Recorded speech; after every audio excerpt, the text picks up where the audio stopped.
Cynicism, a word so sharp and biting, isn't it? It has a way of making itself feel like wisdom, doesn't it? Like armor against the world's betrayals.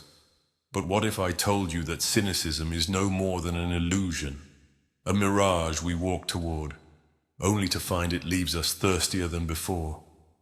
Today, we delve into the alluring trap of cynicism and its insidious cousin, dismissive avoidance.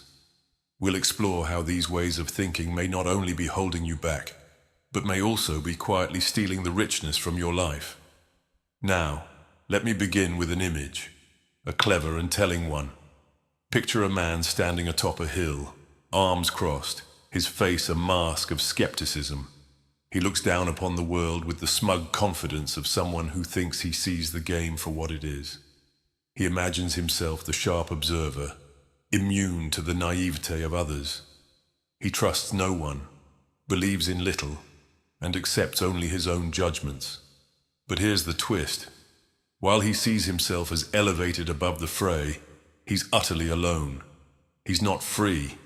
He's trapped in his own mind, a prisoner of mistrust, missing out on the vibrant, messy, unpredictable beauty of human connection. That man is the embodiment of the cynical genius illusion. The cynical genius illusion. We've all seen it, haven't we? Hollywood loves to romanticize the brooding intellectual, the sharp-tongued cynic who sees through life's charade. Think of the great films where the smartest characters are the most jaded, while the trusting, happy souls are portrayed as dim-witted or naive. It's a trope as old as storytelling itself, and yet, it's utterly false. Studies have shown that cynics, despite their self-assured skepticism, perform worse on cognitive tests and are less skilled at detecting lies than their more trusting counterparts. Why? Because cynics think they already understand people, and so they stop paying attention. It's a delicious irony. The very attitude they believe makes them superior blinds them to the complexities of human behavior. But let me ask you, what good is intelligence without curiosity? What is the point of wisdom if it isolates you from others? You see, the cynic's greatest flaw is not their mistrust of others, but their unshakable trust in their own assumptions. The poison of cynicism. Let me tell you a story. I once knew a man, let's call him Harold. Harold was the quintessential cynic, sharp as a blade, quick with a cutting remark. He wore his mistrust like a badge of honor. People are selfish, he'd say. It's just human nature. And for a while, he seemed untouchable. But as the years went on, Harold grew lonelier. Friends drifted away. Opportunities passed him by. And the walls he'd built to protect himself became the walls of his prison. Cynicism, my friends, is not a shield. It's a toxin. Studies tell us that cynics are more likely to suffer from depression, drink more heavily, and even die younger. Cynicism corrodes our relationships, our communities, and ultimately, our sense of purpose. If it were a pill, its warning label would stretch for miles. Side effects include loneliness, mistrust, and a diminished capacity for joy. The myths that fuel cynicism. Now, why do so many of us fall into the trap of cynicism? Partly it's because we've bought into two seductive myths. The first myth: cynicism is safe. People think that by mistrusting everyone, they can avoid being hurt. But here's the reality. Refusing to trust is like playing poker and folding every hand before it begins. You never lose, yes, but you never win either. Cynicism protects you from rejection, but also cuts you off from collaboration, love, and community, the very things that make life worth living. The second myth: cynicism is moral. We tell ourselves that cynics are the brave truth-tellers, shining a light on the world's injustices. But in truth, cynicism often paralyzes us. It says, why bother? The system is broken. People are selfish. Nothing will change. And so, cynics sit on the sidelines while others fight for something better.